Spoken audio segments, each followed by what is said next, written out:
राधे राधे दोस्तों, हमारे चैनल में आप सबका स्वागत है। आज हम कर्ण और श्री कृष्ण जी के बीच में हुए वार्तालाप को प्रस्तुत कर रहे हैं। आशा है आपको ये प्रसंग अच्छा लगेगा।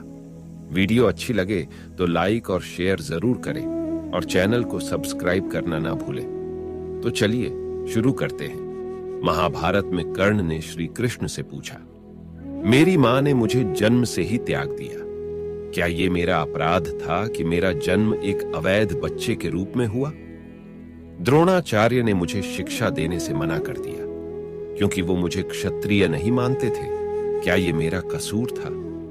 परशुराम जी ने मुझे शिक्षा दी, साथ ये शाप भी दिया कि मैं अपनी विद्या भूल जाऊंगा क्योंकि वो मुझे क्षत्रिय समझते थे। भूलवश एक गौ मेरे तीर के रास्ते में आकर मर गई और मुझे गौवध का श्राप मिला। द्रौपदी के स्वयंवर में मुझे अपमानित किया गया क्योंकि मुझे किसी राजघराने का कुलीन व्यक्ति नहीं समझा गया। यहां तक कि मेरी माता कुंती ने भी मुझे अपना पुत्र होने का सच अपने दूसरे पुत्रों की रक्षा के लिए स्वीकारा। मुझे जो कुछ मिला दुर्योधन की दया स्वरूप मिला।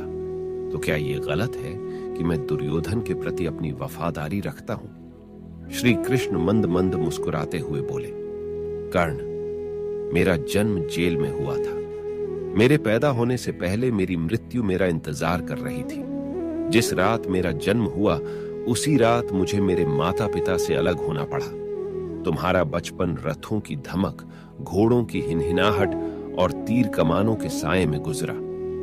मैंने गायों को चराया और गोबर को उठाया। जब मैं चल भी नहीं पाता था तो मेरे ऊपर प्राणघातक हमले हुए। कोई सेना नहीं, कोई शिक्षा नहीं, कोई गुरुकुल नहीं, कोई महल नहीं। मेरे मामा ने मुझे अपना सबसे बड़ा शत्रु समझा। जब तुम सब अपनी वीरता के लिए अपने गुरु व समाज से प्रशंसा पाते थे, उस समय मेरे पास शिक्षा भी नहीं थी। बड़े होने पर मुझे ऋषि संदीपनी के आश्रम में जाने का अवसर मिला। तुम्हें अपनी पसंद की लड़की से विवाह का अवसर मिला। मुझे तो वो भी नहीं मिली जो मेरी आत्मा में बसती थी।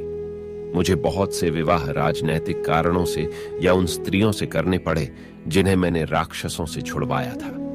जरासंध के प्रकोप के कारण मुझे अपने परिवार को यमुना से ले जाकर सुदूर प्रांत में समुद्र के किनारे बसाना पड़ा।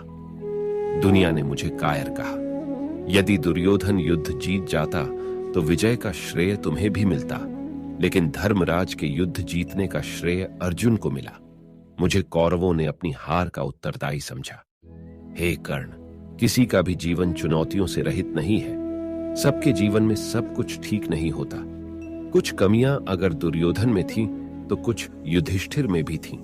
सत्य क्या है और उचित क्या है, ये हम अपनी आत्मा की आवाज से स्वयं निर्धारित करते हैं। इस बात से कोई फर्क नहीं पड़ता कितनी बार हमारे साथ अन्याय होता है। इस बात से कोई फर्क नहीं पड़ता कितनी बार हमारा अपमान होता है। इस बात से कोई फर्क नहीं पड़ता कितनी बार हमारे अधिकारों का हनन होता है। फर्क सिर्फ इस बात से पड़ता है कि हम उन सब का सामना किस प्रकार करते हैं।